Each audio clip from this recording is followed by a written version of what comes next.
कर्पूरगौरं करुणावतारं संसारसारं भुजगेन्द्रहारं सदा वसन्तं हृदयारविन्दे भवं भवानी सहितं नमामि। नमामि समीशाननिर्वाणरूपं विभुं व्यापकं ब्रह्मवेदस्वरूपं निजं निर्गुणं निर्विकल्पं निरीहं चिदाकाशमाकाशवासं भजेऽहं निराकारमोङ्कारमूलं तुरीयं गिराज्ञानगोतीतमीशं गिरीशं करालं महाकालकालं कृपालं गुणागारसंसारपारं नतोऽहं तुषाराद्रिसङ्काशगौरं गम्भीरं मनोभूतकोटिप्रभाश्रीशरीरं स्फुरन्मौलिकल्लोलिनी चारुगङ्गा लसद्भालबालेन्दुकण्ठे भुजङ्गा चलत्कुण्डलं भ्रू सुनेत्रां विशालं प्रसन्नाननं नीलकण्ठं दयालं मृगाधीशचरमाम्बरं मुण्डमालं प्रियं शङ्करं सर्वनाथं भजामि। प्रचण्डां प्रकृष्टां प्रगल्भां परेशाम् अखण्डामजं भानुकोटिप्रकाशं त्रयशोलनिर्मूलनं शूलपाणि भजेऽहं भवानी पतिं भावगम्यं कलातीतकल्याणकल्पान्तकारी सदा सज्जनानन्ददाता पुरारी चिदानन्दसन्दोहमोहापहारी प्रसीद प्रसीद प्रभो मन्मथारे न यावदुमानाथ पादा रविन्दं भजन्ति हलोके परेवानराणां तावत् सुखं शान्ति सन्तापनाशं प्रसीद प्रभो सर्वभूतादिवासं न जानामि योगं जपं नैव पूजा नतोऽहं सदा सर्वदा सम्भुतुभ्यं जराजन्म दुःखो गतातप्यमानं प्रभो पाहि आपन्नमामि शम्भो नमामि समीशाननिर्वाणरूपं विभुं व्यापकं ब्रह्मवेदस्वरूपं विभुं व्यापकं ब्रह्मवेदस्वरूपं विभुं व्यापकं ब्रह्मवेदस्वरूपम्।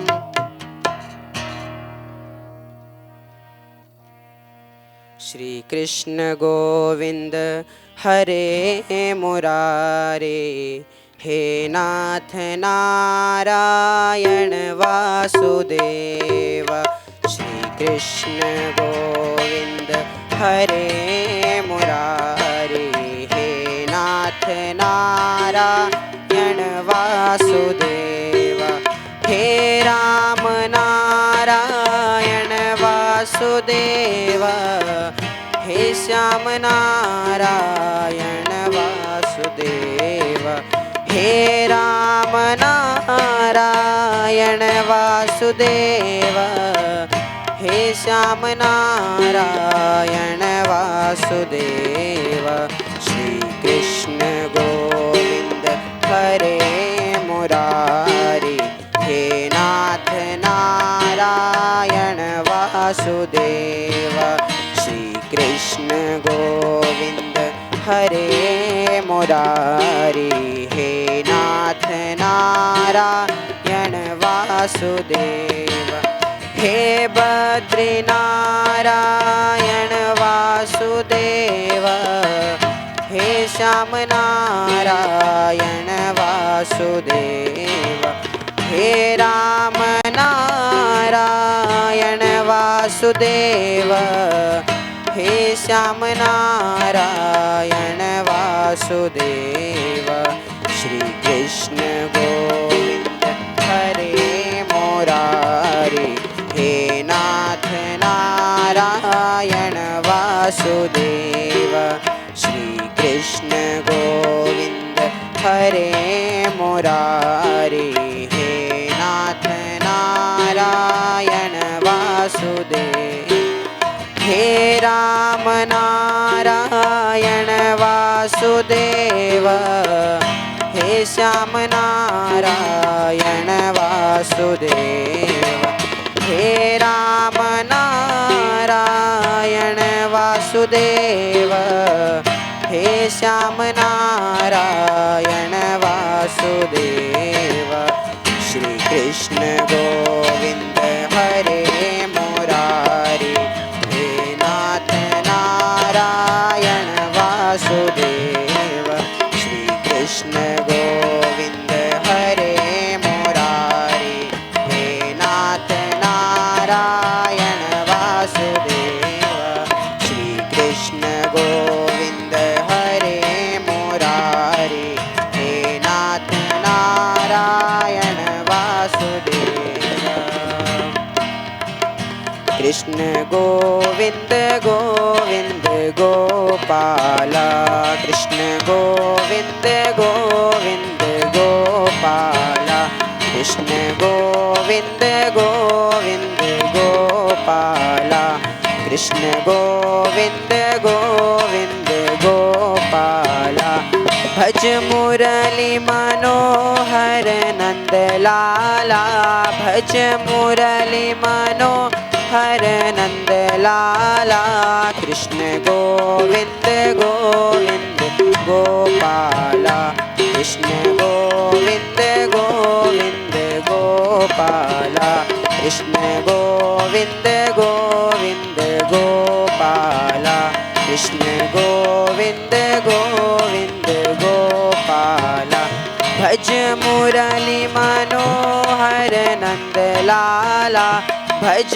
मुरली मनोहर नंद लाला कृष्ण गोविंद गोविंद गोपाला कृष्ण गोविंद गोविंद गोपाला कृष्ण गोविंद गोविंद गोपाला भज मुरली मनोहर नंद लाला भज मुरली मनोहर नंद लाला कृष्ण गोविंद गोविंद गोपाला कृष्ण गोविंद गोविंद गोपाला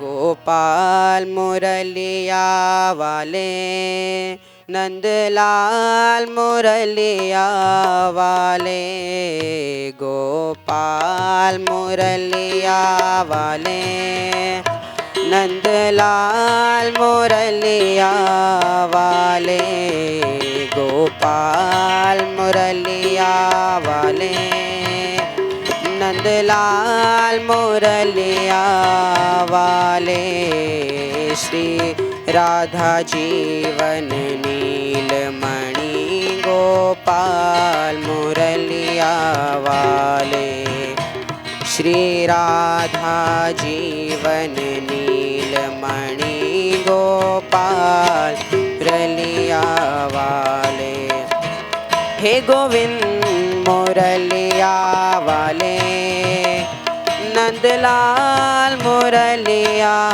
वाले, गोपाल मुरलिया वाले, नंदलाल मुरलिया वाले, श्री राधा जीवन नीलमणि गोपाल मुरलिया वाले, श्री राधा जीवन नीलमणि गोपाल मुरलिया वाले, गोपाल मुरलिया वाले, नंदलाल मुरलिया वाले, गोपाल मुरलिया वाले, नंदलाल मुरलिया वाले, श्री राधा जीवन नीलमणि गोपाल मुरलिया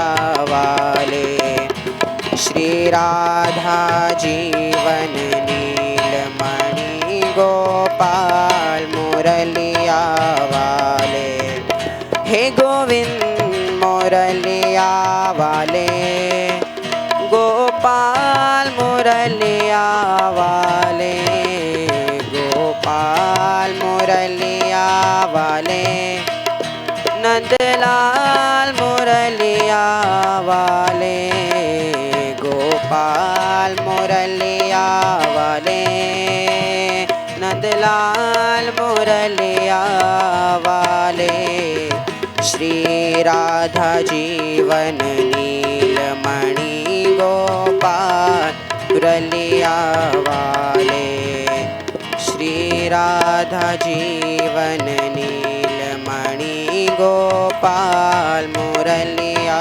वाले, श्री राधा जीवन नीलमणि गोपाल मुरलिया वाले, गोपाल मुरलिया वाले, नंदलाल मुरलिया वाले, गोपाल मुरलिया वाले, नंदलाल मुरलिया वाले, श्री राधा जीवन नीलमणि गोपाल मुरलिया वाले, श्री राधा जीवन नीलमणि गोपाल मुरलिया वाले, हे गोविंद मुरलिया वाले, गोपाल मुरलिया वाले, गोविंद मुरलिया वाले, नंदलाल मुरलिया वाले, श्री राधा जीवन नीलमणि गोपाल मुरलिया वाले, श्री राधा जीवन नीलमणि गोपाल मुरलिया वाले, सर्वे भवन्तु सुखिनः, सर्वे सन्तु निरामया, सर्वे भद्राणि पश्यन्तु, मा कश्चित् दुःखभाग् भवेत्। ॐ शान्तिः शान्तिः शान्तिः।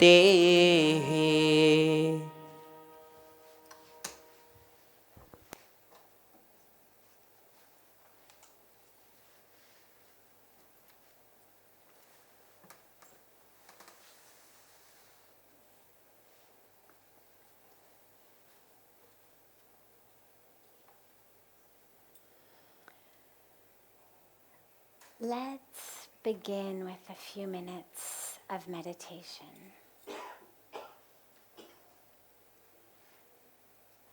Allow your eyes to close gently.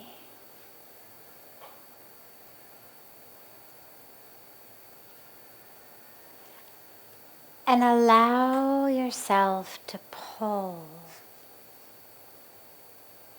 like a magnet all of the attention, awareness, sensation from being focused on the world outside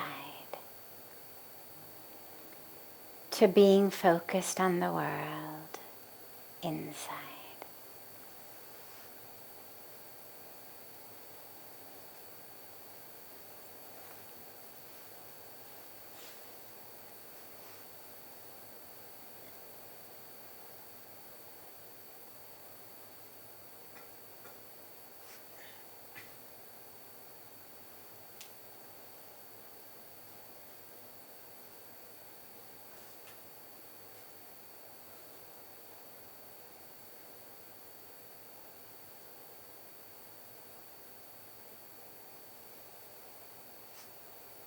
Draw the awareness to the breath.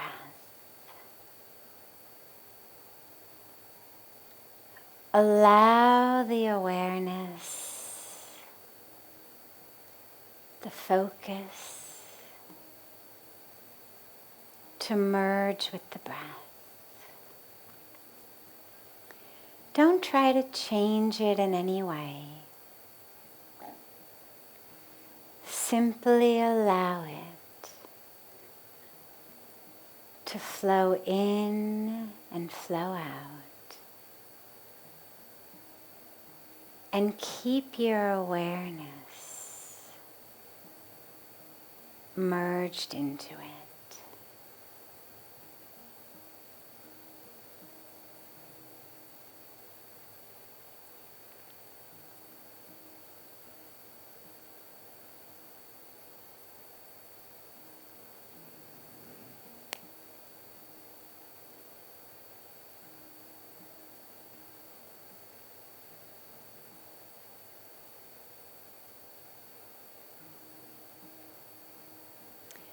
As you exhale,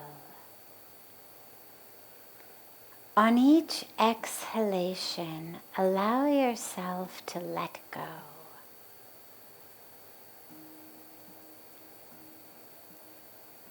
Let go of another mask that you wear. Let go of a role that you play. Let go of an attachment, an identity, a drama, history. Let it go. Breathe it out and allow yourself, as you get freer and freer from the chains of not truth, to sink deeper and deeper into that core of the being, that center of truth.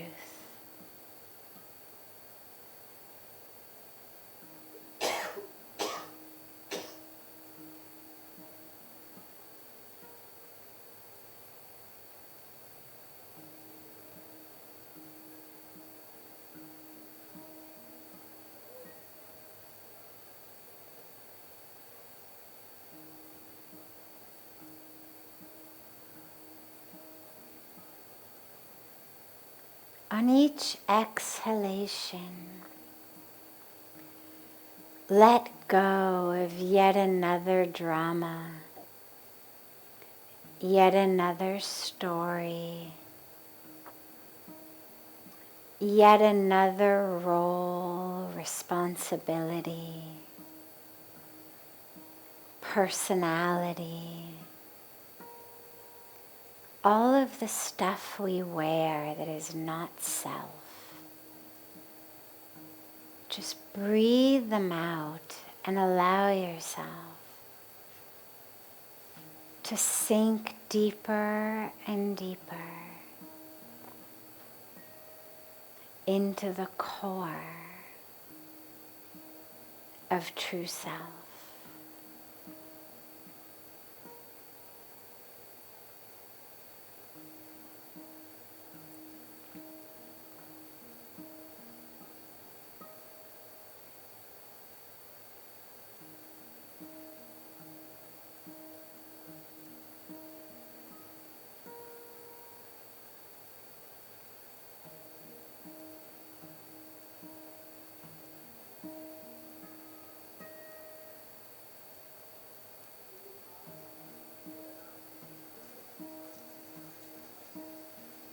And as you sink deeper,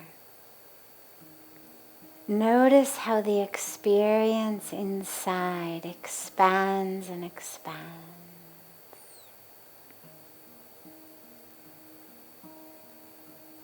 Notice the spaciousness.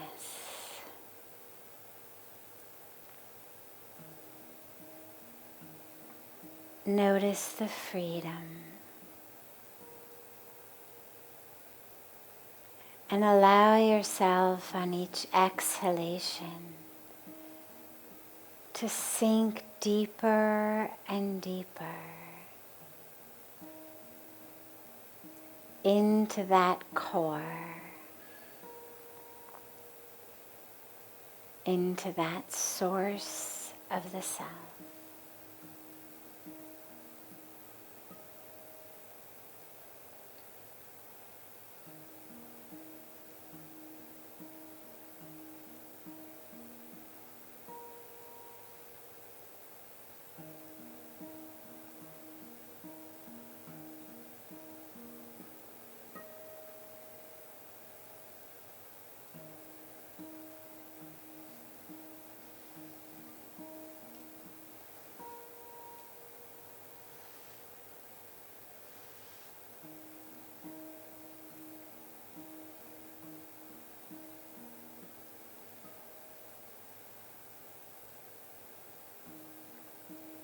You can add the gentle mantra if you want of so hum.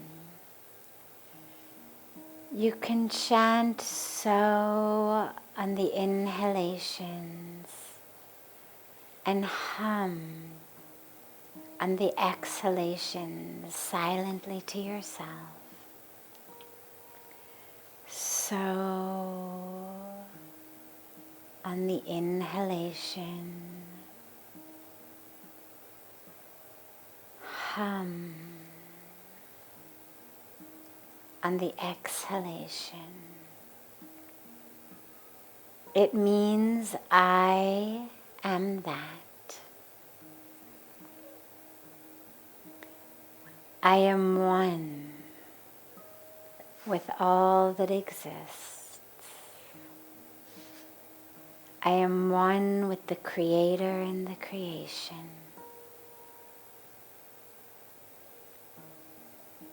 I am that. So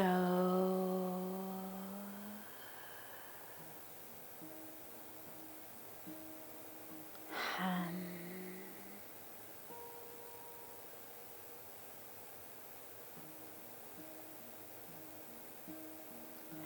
So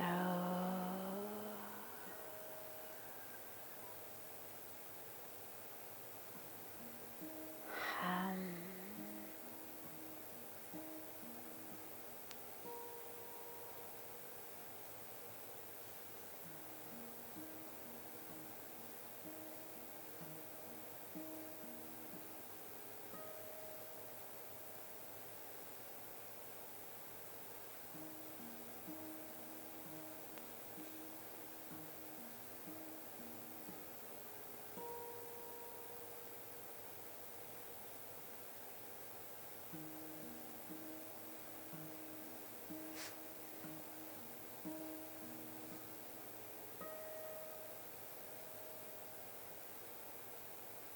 Gently bring the palms of the hands together and rub them gently against each other.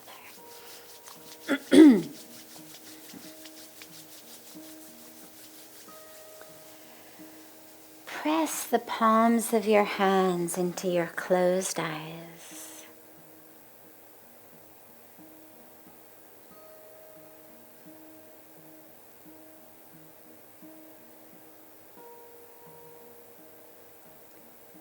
Slowly open the eyes and lower the hands.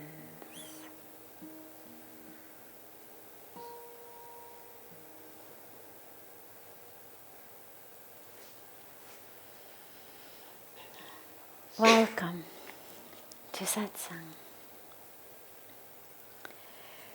We'll start as always with a question that's come in advance and then open it to any questions that are here.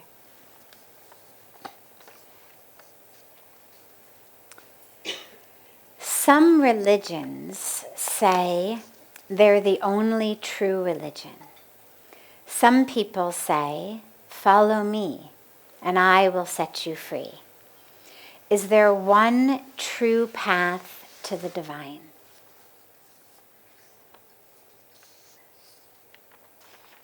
The only universal,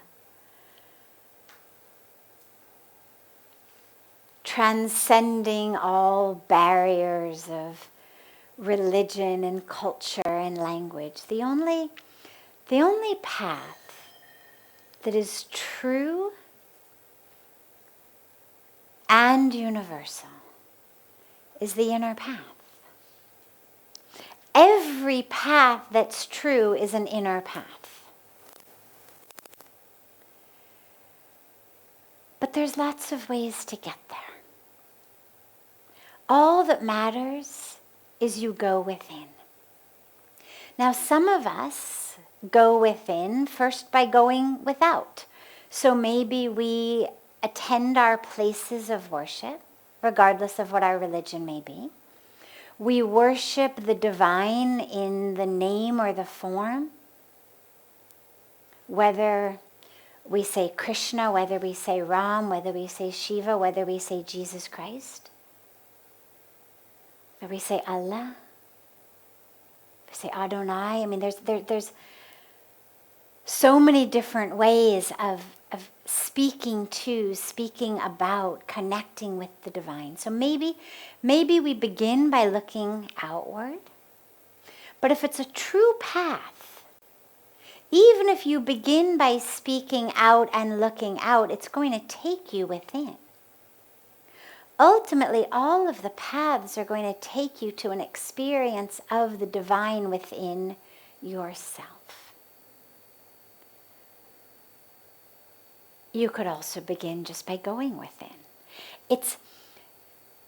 For some people, it's easier to begin by looking without. For some, it's easier to begin by going within. There's all kinds of characteristics in the world. We have all kinds of histories, all kinds of experiences. There are some people who, due to what they've experienced in their life, due to how they were raised, have sort of allergies, you could say, to organized religion. No problem. God does not require that you tick a box on a form. I'm this one or that one or this one. But for some people, to experience the divine within, it's much easier to begin in front of an image, a form, whether it's literally in front of you or whether you're holding it in your mind, of the divine, that as you love that form of the divine, it turns on love inside you, and now the love, the lover, the beloved become one. So I may begin as the lover over here with the beloved there, and there's this thing called love that I'm feeling. But as I experience it, as I love and I love and I love, ultimately, the lover, the beloved, love, it all just becomes nothing but love. Nothing exists but love. But it began by me sitting down and envisioning in my mind, or actually beholding in front of me, a particular chosen name, form, image of the divine. So that's great. If that works for you, wonderful.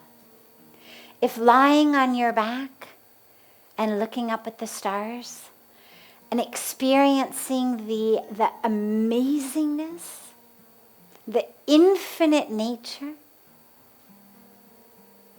of the creator of this, who pervades the creation and therefore pervades you, and you experience it like that, great. Doesn't matter. What matters is that they take you in. That's the main thing. Every path that works is a path that's going to take you in. So don't worry about, do I have the right path? Do I have a good path? Do I have the expedited path? Do I have, the fast track? The only way to fast track your connection to God is, as we were talking about last night, to surrender. आप इसको बंद कर दीजिएगा. धन्यवाद. Is to surrender the ego. Because that's actually what's keeping you from connecting fully with the divine.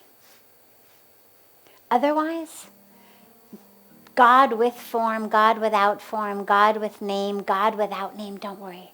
We're here on the banks of Ganga. And the example for me that's so simple and so beautiful and so pertinent is Ganga's blessings shower us when we have a bath in her waters. They shower us even when you just come to her banks. But let's talk for a moment about having a bath in her waters. So here we are on the banks of a 2,500 kilometer flowing river who has two banks. So we're on one bank, there's another opposite bank. Along this 2,500 kilometers, you could really think of it as 5,000 kilometers, because 2,500 on this side, 2,500 on that side. There's an innumerable, almost, number of ways you can get into Ganga. So many different ashrams, so many different ghats, different steps, different ramps, different beaches, so many different ways you can get in.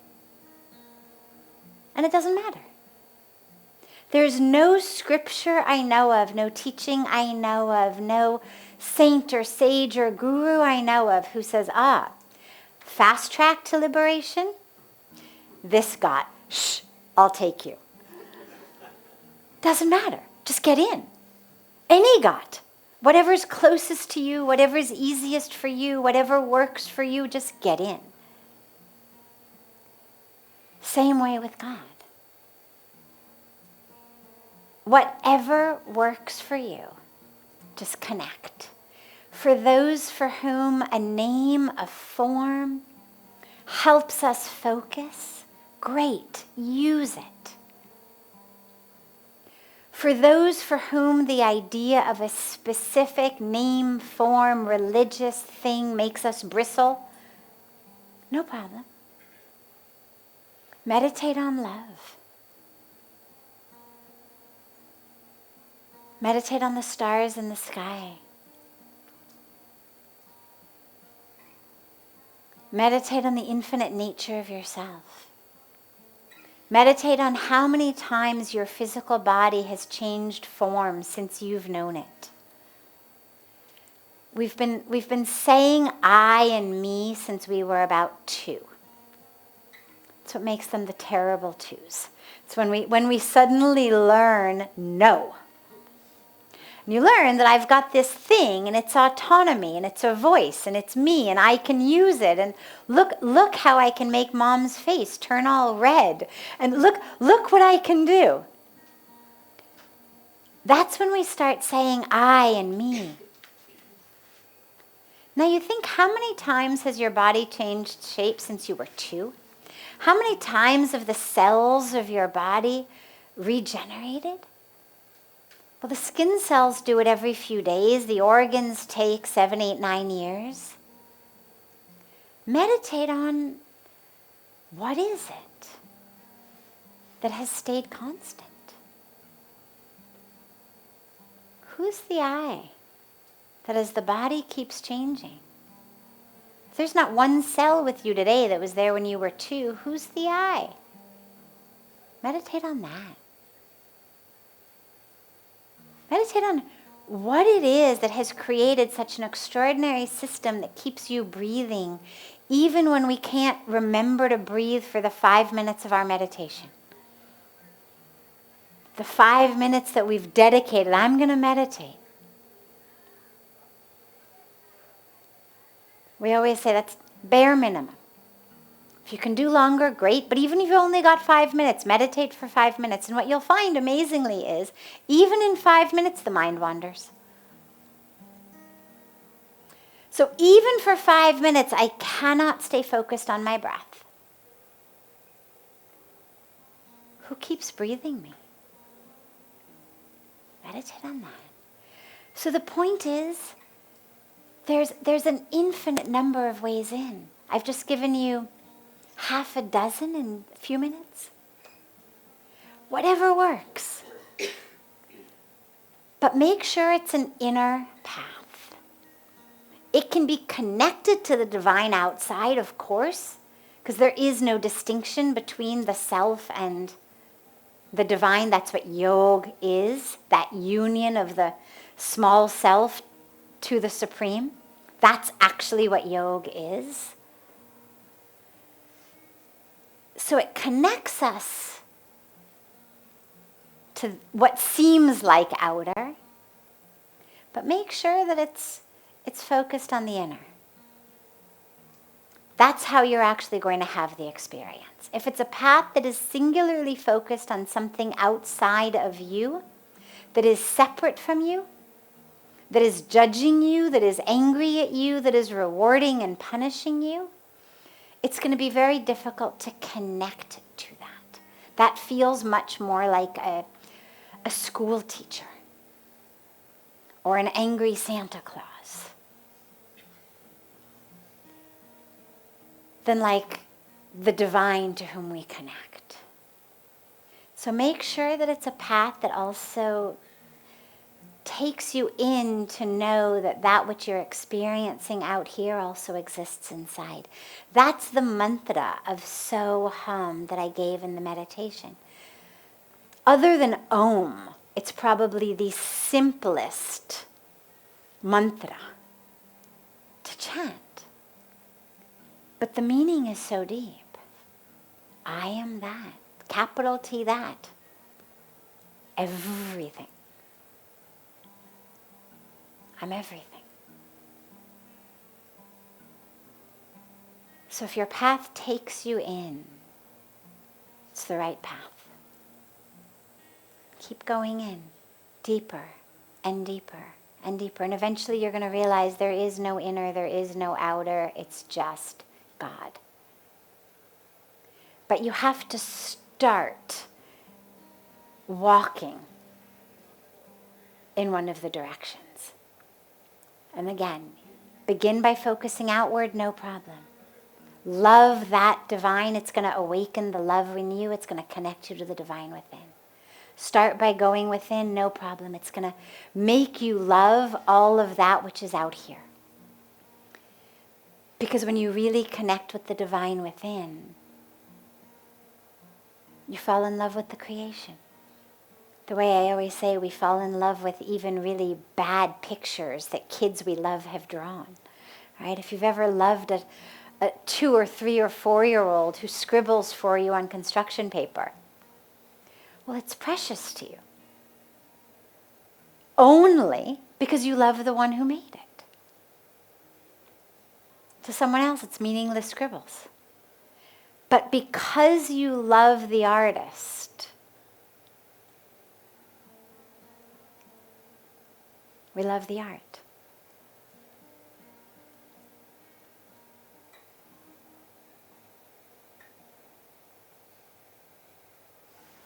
Before taking any of the other questions from advance, I'm happy to open it up if there are Any questions here? Yes.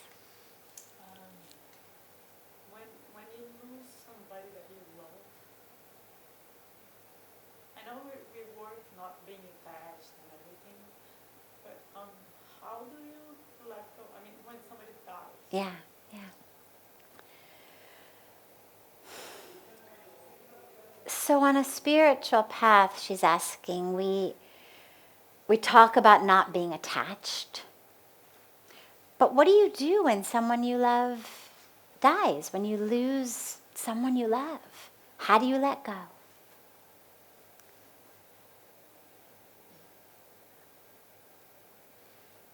So it's really important to realize that even though the highest truth, the deepest truth, the fullest truth is there's nothing but God. We're all just soul. The rest is an illusion. Even though, yes, that is the highest, deepest truth that we're given. Simultaneously, we are also having a very real human experience. And I believe very deeply in the perfection of God. And I do not believe that we would be given such an exquisite human experience with the capacity to love the way we love if we weren't supposed to love, to care the way we care if we weren't supposed to care, to bond the way we bond if we weren't supposed to bond. And so it's also really important to have understanding and compassion and space for your very real human experience, which is love and which is loss.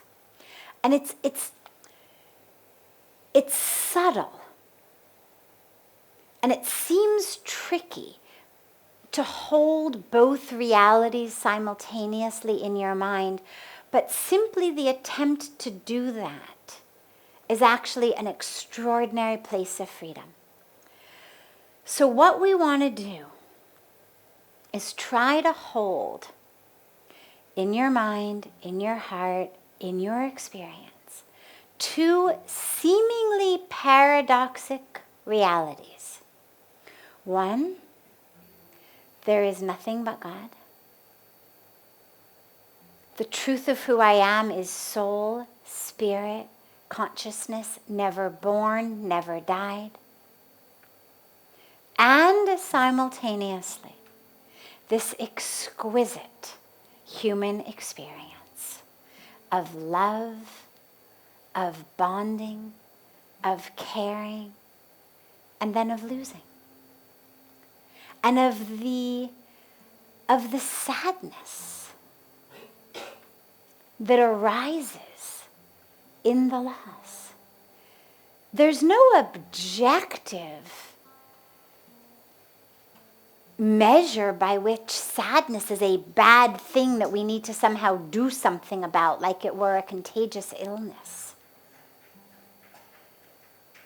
Sadness is, I think, very beautiful. It's certainly the stuff that many of the world's most beautiful poems and songs have been written of.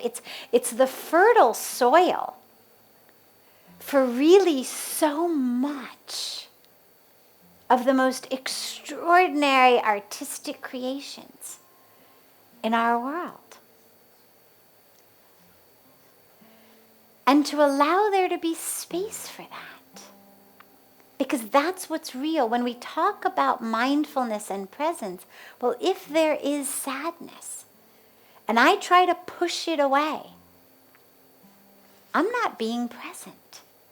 I'm judging my present reality. I'm saying bad, wrong, unspiritual, and I'm pushing it away. Well, there's no school of spirituality that says take your present reality and push it away, judge it, condemn it, criticize it, turn it into something different. So ensure that you allow space for sadness, especially when it's a recent loss.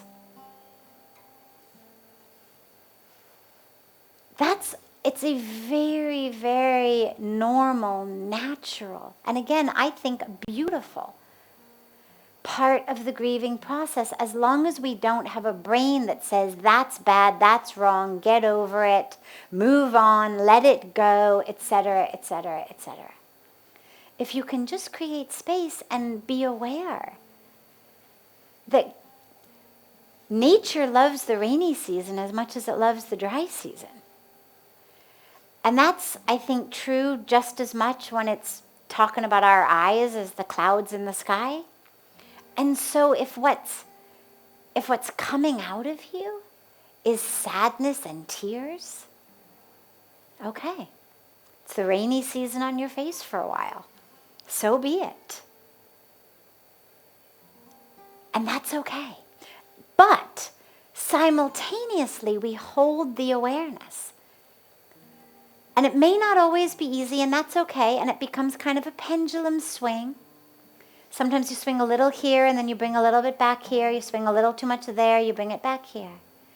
Of the eternal nature of it all.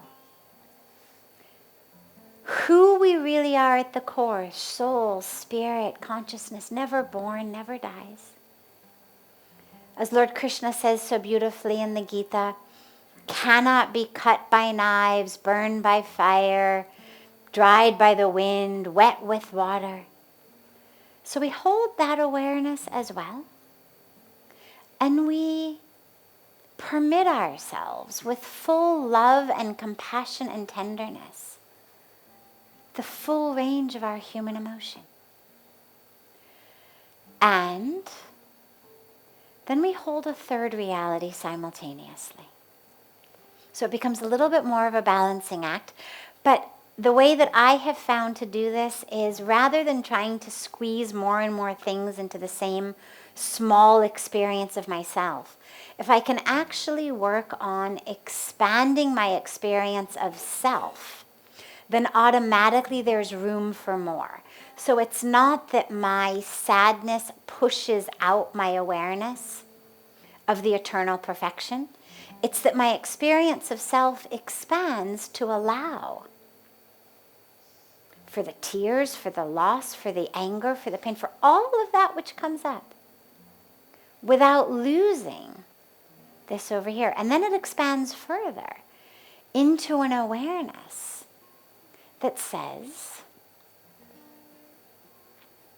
and this takes a bit of a courageous leap, but here we are, so let's leap. What have you lost? And really ask yourselves that, because your mind is going to jump in and say, well, I lost my mother, my father, my child, my husband, my wife, my best friend. But don't allow the mind to answer this, because the mind it's like a computer. It's just giving you back what you've already fed into it. So if you want to go somewhere new, you have to go somewhere new other than the mind. So ask the deepest part of yourself you can access. What have you really lost? Are they really gone? Now, yes, of course, our culture says, of course they're gone. I buried them. I burned them. Well, that was just their body. Is that what you loved so deeply? Sure, we enjoyed that too. Sitting in laps is great. Holding hands is great. Hugging is great. But have you lost all of them? Are they really gone? Or is that also just your indoctrinated mind saying they're gone? And here's what's interesting. For most people who have lost a very dear loved one, we can actually still feel them with us. But the mind comes in and says, that's crazy, you need to let go, you need to move on, as though somehow the highest form of healing were to pretend they never had existed. Were to obliterate somehow their presence from the earth. Well, that's not only an insult to them, but it's an insult to you. They exist. They still exist. You've lost the form. And we allow there to be tears. We allow there to be anger. We allow there to be pain. We allow that full expression of emotion, of that, when it's real. Because the other thing that happens a lot is we end up kind of rehearsing our emotions. Oh, now I'm in sadness. Okay, I cry. Then my tears start drying. But the brain says, you can't be done crying. Oh my God, you just lost your mother, father, child, sister, brother, spouse. And so we start kind of cranking back on the tears. And actually, emotions are very interesting when you watch them. They're really like waves of the ocean, I have found. They come, they peak, and they recede. And they may come right again. And sometimes they may be a tidal wave. But they have that arc. It comes, it builds, it peaks, it recedes. And when we are present with our honest emotions, what you'll find, even in loss, is there's pain, then there's love, there's laughter, there's anger, there's despair, there's fear. I mean, there's a whole range of emotions we feel. And they tend, like waves of the ocean, to kind of go one right into the other. And none of them is wrong, none of them is right, but it's important to simply be present with what's there and allow them to come and recede, come and recede, come and recede, and not grab onto them. Oh, now I'm in pain. Now I'm in anger. Try to just be present and real, not dramatic. Because the drama actually keeps us in the story, which is not the reality of the emotion. So be present with the raw emotion. When there are tears, let them fall. But when there's joy, let the smile be there. When there's laughter at a moment that you're remembering, let that be there.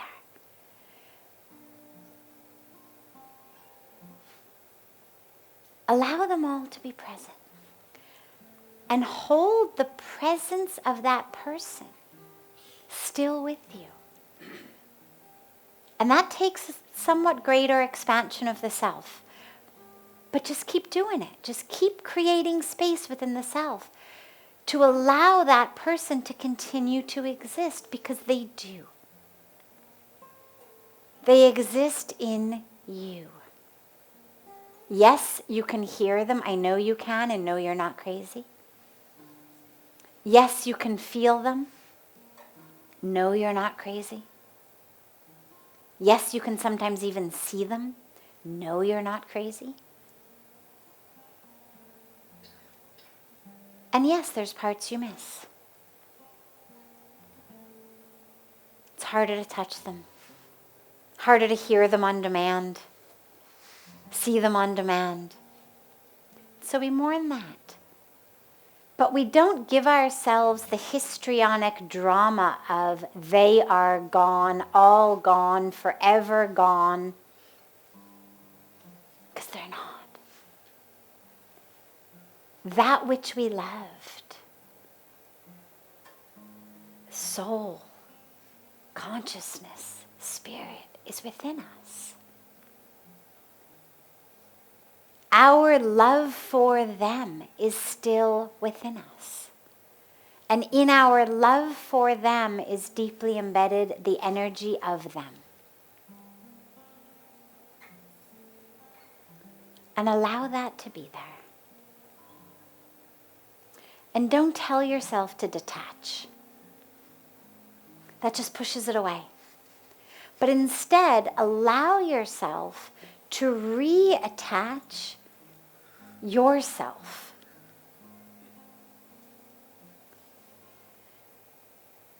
to other ways of expression of love in the world. So you lost one habitual way that you knew to express love in that relationship.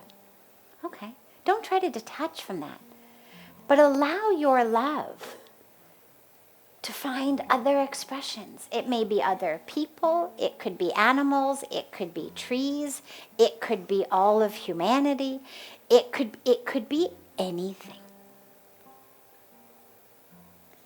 But allow that love within you to continue to express itself, to reattach itself in new ways to other expressions of that same divine as your loved one. But never, ever, ever tell yourself that that sadness is not spiritual, that you should somehow be over it. It'll happen in due time. As long as you don't create a whole drama story around it. As long as you just stay present with the actual raw emotion as it's there. And you hold all three of these in your awareness as simultaneously as you possibly can. Automatically. You'll find a new normal. And that's an important thing also to realize. You're not going to get back to being exactly who you were before you lost them. Because something in you has changed. Because there's a part of you that was based on your interaction with them, your relationship with them. And as that has changed, a piece of you has changed. And that's okay, that's beautiful. But recognize that it takes some time for a new normal to establish itself. Don't expect, when am I going to be exactly the way that I was before they died? You'll never be exactly the way you were. And why? Why take the experiences that life has given us and then try to obliterate them by going back to exactly how we used to be? We're given experiences to keep learning and growing and expanding. Use it. Expand. Grow. And allow a new normal to slowly, when the time is right, settle itself within you. Yeah.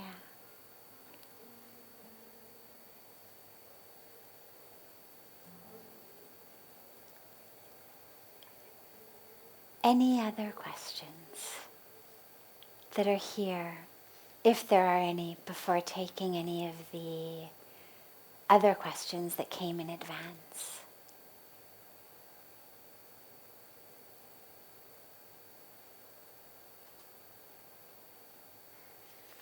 Great. I'll take one more that's come in advance. How can I maintain discipline when there are so many distractions in the world? So here's what's interesting. All of our teachings on how to live a spiritual path, the core teachings, the primary sources, in school, right? We learn about primary sources and secondary sources and tertiary sources. So primary source, Scripture. Secondary source, some commentary on the Scripture. Tertiary source, somebody who's only read the commentary, now they're writing a book. Okay. So when we go back to primary source for spiritual living, it's Scriptures. And what's amazing is the Scriptures have been talking to us about disciplining our minds long before we had smartphones. Long before we had social media, long before we even had TVs, long before we had phones. I mean, it's amazing because today we think, oh my God, there's so many distractions. And yeah, there are. And The term monkey mind is not a product of the ring, bing, bleep, blip present experience that so many of us live in with our devices. This is a term that was given thousands of years ago. They were talking about how to tame the monkey mind. And so it's important to realize that the current distractions we have are just the current distractions. But the problem of the distractible mind, and maybe it used to simply get distracted by an apple hanging in a tree. Maybe it used to get distracted just by an ant crawling on the ground or the way the wind was going through the branches. But nonetheless, it was getting distracted. The fact that today I'm distracted by bleeping, blipping, blinking, ringing things is just a different form of distraction. But the teaching is the same, which is discipline and practice. It's funny because we all intuitively understand that every aspect of our body has to be trained. And so no one would come in here and raise their hand and say, okay, how can I learn to play Beethoven like in the next 3 minutes? I've never sat at a piano. I have no idea how to read music. But yeah, I got about 10 minutes or so. Can you give me kind of the fast track to Beethoven? We would all understand, well, that's ridiculous. Aside from having to have somewhat innate skill, you need to spend years and years and years learning and then practicing and doing. And maybe if you are blessed, your fingers eventually may be able to make some sound that to an untrained ear sounds like maybe it could have been played by a student of Beethoven. Nobody would walk in here and say, all right, I want to be Magic Johnson. I've got 10 minutes. Can you teach me how to play basketball like Magic Johnson? Again, we understand that whatever it is we want to learn how to do, if we want to learn how to do it well, we have to practice. Singing, whether it's our lips, our tongue, our fingers, our arms, our legs, our feet, whatever we want to do. Any skill, cooking, doesn't matter what skill we're doing. We need to practice. But interestingly, when we're talking about the mind, somehow there's this notion that there's going to be some snap your fingers and you'll get it way to discipline the mind. And there isn't. Now, the good news is, so that's the bad news. The good news is that unlike playing Beethoven or playing basketball, going within and taming the mind is actually going into the source and the truth of who you are. So it's actually going back to who you are rather than becoming something new. So it's much more actually an unlearning of all of the dysfunctional patterns that we've learned, rather than trying to learn something that's brand new, that you may or may not ever be able to do, that you may or may not have the capacity for. This is going back to the truth of who you are. So it doesn't matter what your skill set is, right? I could play basketball from now until the day I died, and I would never become Magic Johnson. I could take piano lessons from now till the day I died. I would never be able to play like Beethoven. But with the mind, because you're actually just going back to the truth of who you are, it's actually something we all can do. But the mind has gotten very out of shape. It's like if you say, okay, I have a 20 or 25 or 40 or 50 or 60-year-old child who has been spoiled rotten their entire lives, everything they've ever wanted, they've gotten. Wherever they wanted to go, they went. Whatever they wanted to do, they did. And now, at 20, 25, 40, 50, 60, suddenly, you've got to discipline this kid. Well, it's going to take a while. Because if I've spent the last 20, 40, 50, 60 years of my mind developing patterns of whatever I want to think, I'm going to think it. It's positive, it's negative, it's true, it's false, it's spiritually uplifting, it's horrendous gossip, it's, truth, it's fake news, it's judgment, it's jealousy, it's criticism, it's all, whatever I want to think, I'm going to do it. Nobody can tell me what to do. I'm going to go where I want to go. I want to land up in a brothel. I want to land up in an ice cream parlor. I want to land up on a battlefield. Wherever I want to end up, I can end up. As Pujya Swamiji always says, no tickets, no visas required. I can go wherever I want to go, do whatever I want to do. And I've spent decades doing that. And now suddenly we come in and say, all right, fun's up. We're going to bring some order here. And so, of course, there's going to be kind of an internal rebellion. Who are you and where did you come from to tell me what to do? And this is where discipline is required. I used to be a counselor when I was in college. I spent my summers as a counselor at summer camp for the youngest age group. I had 4 and 5-year-olds. And, 25, 30 of them. And first day of camp, they are all over the place. Imagine 25, 30, 4 and 5-year-olds running around. They don't know you. They don't respect you. They don't care what you say. You are not their mom. And they're going to do whatever they want to do. Slowly, gently.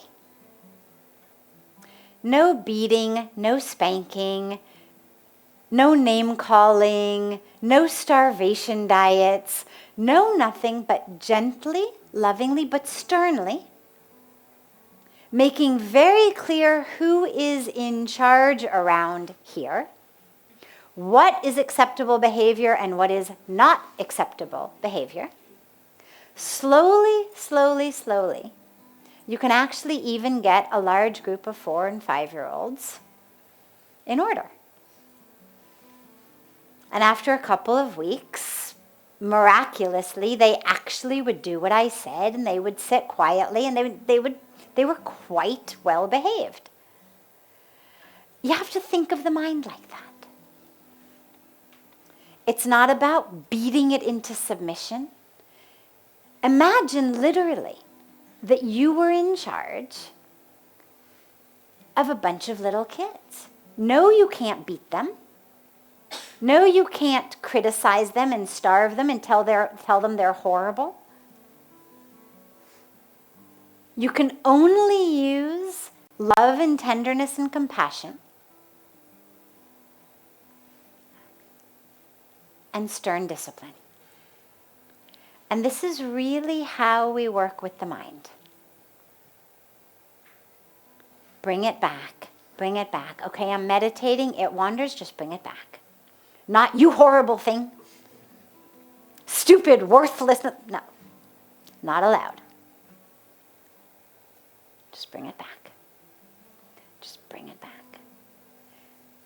Ask yourself, when you find yourself talking to yourself, ask yourself, if I were a kindergarten teacher, would I get fired for saying that to a child in my class? And if so, don't say it to yourself. if it's not acceptable language to be used for a child in your care, don't say it to yourself. So we just bring it back gently. Bring it back, bring it back, bring it back. And whether it's in meditation or in moving through our world, mind has gone to judgment, bring it back. It's gone to jealousy, bring it back. It's gone to separation, bring it back. It's gone to past or future, bring it back. Slowly, slowly, slowly. And feel free, by the way, to use gentle systems of rewards and punishment. Do you make it a day, full day without any judgment? Great. Give yourself a hot bath or, whatever feels like a nice, actually rejuvenating reward. Did you find that you continued to judge, you continued to get angry? All right, maybe no dessert for you tonight. No problem with that. You can use some gentle rewards and punishments if you need with the mind. That's all right. It really does function very much like a small child. And just slowly, slowly, slowly, you'll get it under control. But the problem is when we let it run rampant, wherever it wants to go, then you lose control completely. And this is why discipline is required. And discipline yourself, not just the mind, discipline your actions. The more discipline you can bring in the whole life, the easier it is with the mind. So try to bring discipline to the whole life. Bring discipline to what you eat. Make some discipline about what you're eating, whether it has to do with sweets, whether it has to do, whatever it may be. If you're not vegetarian, become a vegetarian or give up a certain percentage of the meat in your diet. Discipline your food. Discipline your sleep. Maybe get up 15 minutes earlier every day. But try to bring about a full life discipline, not just so that the mind feels it's being punished. But okay, here we are, embarking on a whole new way of living. And what you'll find, interestingly, is when there is discipline in your schedule, discipline in your food, discipline in your life, it's much easier for there to be discipline in the mind. So try to bring that into every area of your life as well. And it'll happen.